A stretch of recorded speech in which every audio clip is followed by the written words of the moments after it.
বন্ধুরা এই ভিডিওতে আইএসএল ইন্ডিয়ান ফুটবল নিয়ে কিছু গুরুত্বপূর্ণ আপডেট দেবো।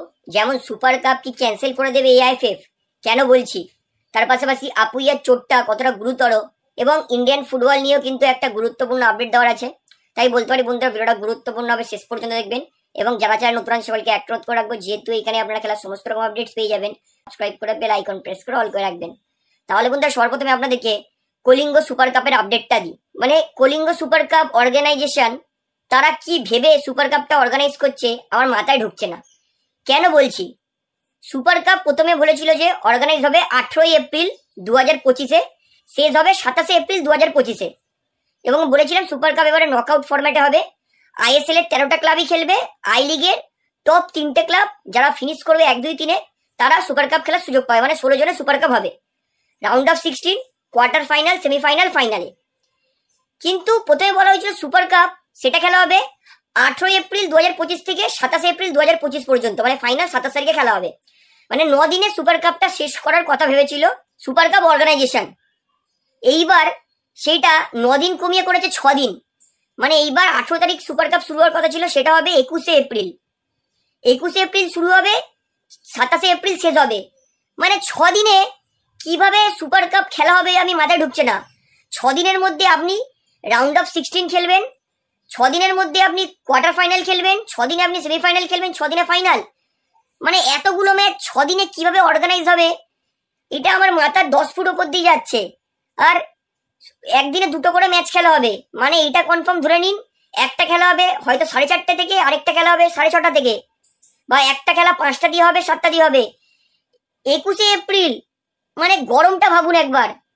এই হিটের মধ্যে, এই গরমের মধ্যে যেই দলের 5টা দিয়ে ম্যাচ পড়বে সেই দলের প্লেয়ারদের তো মানে কালঘাম ছুটে যাবে। 21 এপ্রিল 5টা সন্ধ্যেবেলায় রোদ থাকতে থাকতে ভাই আমরা ছাওয়ার মধ্যে খেলি যখন, ফুটবল 5 মিনিট হাঁপালে আমরা ঘেমে চান হয়ে যাই। সেই জায়গায় একটা কম্পিটিটিভ ম্যাচ, নকআউট ম্যাচ খেলবে 21 এপ্রিল, তারপরে কোনো গ্যাপ নেই। আমি তো মনে করি কলিঙ্গ সুপার কাপ অর্গানাইজ করার থেকে না ম্যানেজমেন্টের বলা উচিত যে আমরা অর্গানাইজ করতে পারছি না। আপনারা একবার সত্যি নিজেদের ভেবে একবার ভাবুন, আপনারা কিভাবে সম্ভব 21 তারিখ শুরু হচ্ছে, 27 তারিখ শেষ হচ্ছে, এই 6 দিনের মধ্যে রাউন্ড অফ 16-এর ম্যাচ, কোয়ার্টার ফাইনালের ম্যাচ, সেমিফাইনালের ম্যাচ, ফাইনালের ম্যাচ। 6 দিনে এতগুলো ম্যাচ খেলা কি সম্ভব? আপনার কি মনে হয়, আপনার বিবেক বুদ্ধি কি বলে? ভাবুন কোনো একটা দল ফাইনালে পৌঁছালো, সেই দল তাহলে কি খেলবে? Round of 16, quarter final, semifinal, final. সেই দলকে 4 দিনে 6টা ম্যাচ খেলতে হবে। বিদেশিরা এই গরমে খেলতে আসলে এমনিতেই তাদের কালঘাম ছুটে যায়, তার মধ্যে এই গরমের মধ্যে 6 দিনে 4টে কম্পিটিটিভ ম্যাচ, আমি মনে করি এটা ইম্পসিবল, খুবই কঠিন। প্লেয়ার সুস্থভাবে সুপার কাপ কমপ্লিট করে নিজের মধ্যে একটা চ্যালেঞ্জ। এবং শুধু তাই নয়, আমাদের ভারতীয় প্লেয়াররাও কি করে খেলবে?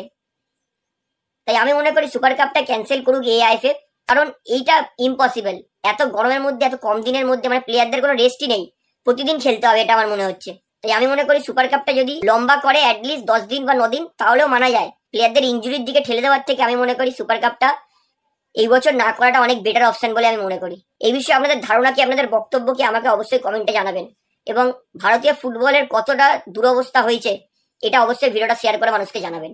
তাহলে বন্ধুরা এইবারে বলি, ভারত যখনই সাফল্য পায় না, যতগুলো কোচ এসেছে সব কোচের একটাই দাবি, ক্যাম্প ছোট হয়েছিল, 10 দিনের ক্যাম্প করেছিলাম বলে আমরা ভালো সাফল্য আনতে পারিনি। মুনালো অনেকটা ডাইরেক্ট না বললেও তার কথা শুনে কিন্তু কিছুটা মনে হচ্ছে যে তিনি একটু গেম টাইম চাইছিলেন ভারতীয় ক্যাম্পের জন্য। ঠিক আছে, ভারত আপকামিং তাদের নেক্সট ম্যাচ আছে ভারতীয় ফুটবল দলের হংকং এর বিরুদ্ধে 10ই জুন। এবং মে মাস থেকে পুরোপুরি ছুটি, মে মাস থেকে আর কোনো খেলা নেই, লিগ কোনো ম্যাচ নেই, ক্লাবের কোনো খেলা নেই। অর্থাৎ দেখি 40 দিনের গ্যাপ পাবে কিন্তু ভারতীয় ফুটবল দল হংকং এর জন্য প্রিপেয়ার করার জন্য। তো এবার আমার সেটাই দেখার বিষয় আছে যে এই গ্যাপের মধ্যে ভারতীয় দলকে কতটা ভালো তৈরি রাখতে পারে মনে হলো। সত্যি ভারতের যে ট্রেনিং ক্যাম্প ছোট তার জন্য ভারত জিততে পারছে না, না অন্য কোনো ব্যাপার, সেটা আমরা 10 জুনেই কিন্তু পরিষ্কার হয়ে যাবে। তো দেখা যাক, এইবার তো ভারত অনেক দিনের গ্যাপ পাবে ট্রেনিং করার, সেই গ্যাপে সেই ট্রেনিং এর পর ভারত কি ফলাফল করে। তাহলে বন্ধুরা এইবারে আপুইয়ার আপডেট দিই। আপনারা আমাকে অনেক কেউ বলছে দাদা আপুইয়ার একটু আপডেটটা দিন। তো বলে রাখি, আপুইয়া তিনি কিন্তু বাংলাদেশের বিরুদ্ধে হার্ড ট্যাকেলের পর আপুইয়ার কিন্তু ইনজুরি লেগেছিল এবং আপুইয়া তিনি কিন্তু খুঁড়িয়ে খুঁড়িয়েই চলছেন এবং তিনি মোহনবাগান ক্যাম্পে জয়েন করেছেন এবং মোহনবাগানের ডাক্তার তাকে কিন্তু এমআরআই করতে পাঠিয়ে দিয়েছে এবং ডাক্তার আপাতত ওপর দিকে দেখে মনে হচ্ছে যে আপুইয়ার ইঞ্জুরিটা অতটা সিরিয়াস নয়, তবে এমআরআই রিপোর্টটা আসার পরেই সমস্তটা পুরোপুরি ক্লিয়ার হয়ে যাবে যে আপুইয়ার ইঞ্জুরিটা কতটা গুরুতর বা ছোটখাটো ইঞ্জুরি, মাইনর ইঞ্জুরি। আমি বলে রাখি, আপুইয়া যতদূর মনে হয় আপুইয়ার কিন্তু ইঞ্জুরিটা অতটা সিরিয়াস নয়। আপুইয়া অবশ্যই মোহনবাগানের জন্য সেমিফাইনালে অ্যাভেলেবেল হয়ে যাবে। তবে ফাইনাল রিপোর্ট, এমআরআই রিপোর্টটা পাওয়ার পরে কিন্তু আমি অফিসিয়ালি বলতে পারবো যে আপুইয়ার ইঞ্জুরিটা অ্যাকচুয়ালি কি। তবে আপাতত হোপ ফর দ্য বেস্ট, আপুইয়ার কিন্তু ইঞ্জুরিটা সেরকম গুরুতর নয় যা উপরের দিকে দেখে মনে হচ্ছে। তাহলে বন্ধুরা এবারে আপনাদের লাস্ট আপডেট যেটা হচ্ছে অ্যালবার্তো রড্রিগস, তার কিন্তু জ্বর ছিল, সেই জন্য অ্যালবার্তো কিন্তু গতকাল তার আগের দিনের প্র্যাকটিসে জয়েন করতে পারেনি।